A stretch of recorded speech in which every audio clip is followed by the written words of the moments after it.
अल्लाह का कलमा बुलंद करो। रब तबारक व तआला की ज़ात पर या कुरान पर या नबी पाक सल्लल्लाहु अलैहि वसल्लम की बात पर, इज्जत पर जब बात आए, हमें सर छुपाने की ज़रूरत नहीं, सर बाहर निकालने की ज़रूरत है। अजीज़ान गिराम वक़ार, यह जलसा है सरकार सैयदना गौसे आज़म अब्दुल कादिर जिलानी रदी अल्लाह तआला अन्हु से मंसूब। आपको मैं ये बात बता दूं, हो सकता है बरसों से हमने गौसे आज़म की करामात सुनी है, लेकिन उनकी बेबाक तबलीग को भी देखो, उनका बगदाद में वरूद मसूद देखो। उस वक्त बगदाद में गौसे पाक आए थे जब वहां पर जालिमों की हुकूमत थी, शिया नवाज हुकूमत। इस तरह के सैयदना अबू बकर सिद्दीक और हज़रत उमर का नाम लेने पर मस्जिद के दरवाजे पर कोड़े मारे जाते थे। उस वक्त सुल्तानुल औलिया गौसुल आज़म दस्तगीर रदी अल्लाह तआला अन्हु ने इस उम्मत की बागडोर संभाली। खानकाह में बैठने वाले मुर्शिदान निज़ाम, ये नहीं है कि तरबियत का मतलब, तसव्वुफ का मतलब दुनिया से दूरी और मखलूक से दूरी, सिर्फ ये मतलब नहीं, मखलूक में रहकर मखलूक की रहबरी करना यह असल तसव्वुफ है और फुकरा का मसलक है।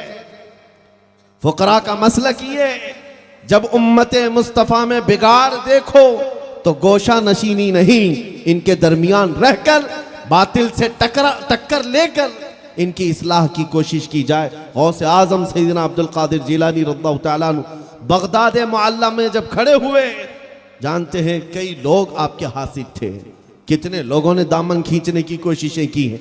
वक्त के खलीफा के पास जाकर कितने लोगों ने आपके खिलाफ भड़काया और एक्शन लेने की बातें तक आई। उस वक्त जो मौजूद खलीफा था, उसने कई मर्तबा हीले बहाने से आपको अपने करीब करके या उनकी आवाज़ को दबाने की कोशिश की, लेकिन हर आए दिन खबर यह आती, जामा मस्जिद में जब गौसे पाक रज़ी अल्लाह तआला अन्हु खुतबा देते हैं, 70,000 से कम का मजमा नहीं होता, और मजमा भी ऐसा कि जब वो बोलते हैं तो सिर्फ लोग सुनते नहीं हैं, बल्कि रब ताला के हुजूर अपनी जानें भी कुर्बान कर जाते हैं, दुनिया उमा फिहा से बेखबर हो जाते हैं। गौसे आज़म का ये असर बढ़ता चला गया। वक्त का खलीफा एक बार पैसों की गड्डी लेकर के या अशरफियों की थैली लेकर गौसे पाक के पास आया था कि बहुत सारे फकीर थोड़ा नजराना दिखा दे तो हमारी मुरव्वत करने लग जाएंगे, हमारी तरह बात करने लग जाएंगे। हर जमाने में लोग पैसों से खरीदने की कोशिश करते हैं। उलमाए ज़वील एहतराम, यहाँ से आज इमामा बांध कर जाने वाले फैजान अशफाक के तलबा, याद रखो, जब कभी कोई तुम्हें सिक्का दिखाए ठोकर मारना और फिर कहना अपना सब कुछ गुंबद खजरा कल भी था और आज भी है। हमारे लिए दौलत कोई माने नहीं रखती। गौसे आज़म का मुरीद है तो क्या मसलक लेकर चलता है। खलीफा वक्त का आया, अशरफियों की थैली लेकर के आया गौसे पाक के दरबार में। अशरफियों किसको कहते हैं? सोने के सिक्के हुआ करते थे, ला करके नजराने के तौर पर पेश किया।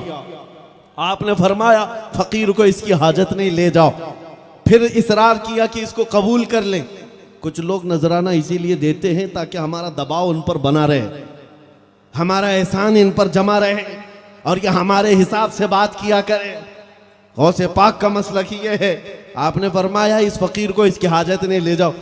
दोबारा इसरार किया, फिर आपने मना किया। तीसरी मर्तबा कहने लगा क्या हदिया कबूल करना सुन्नत नहीं है? क्या ये हदिया आप कबूल नहीं करते?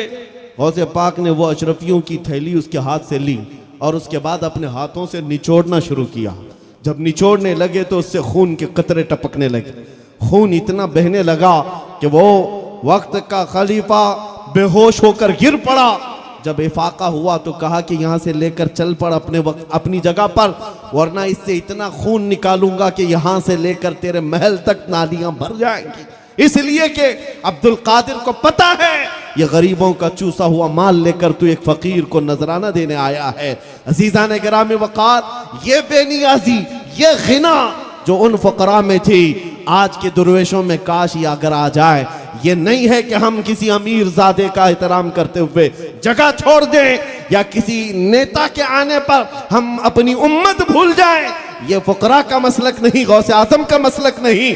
दुनिया एक जगह है, मेरे मुस्तफ़ा के कदमों में रहने वाला फटे पुराने कपड़े पहनने वाला फकीर भी हो, वो हमारे सरों का ताज है।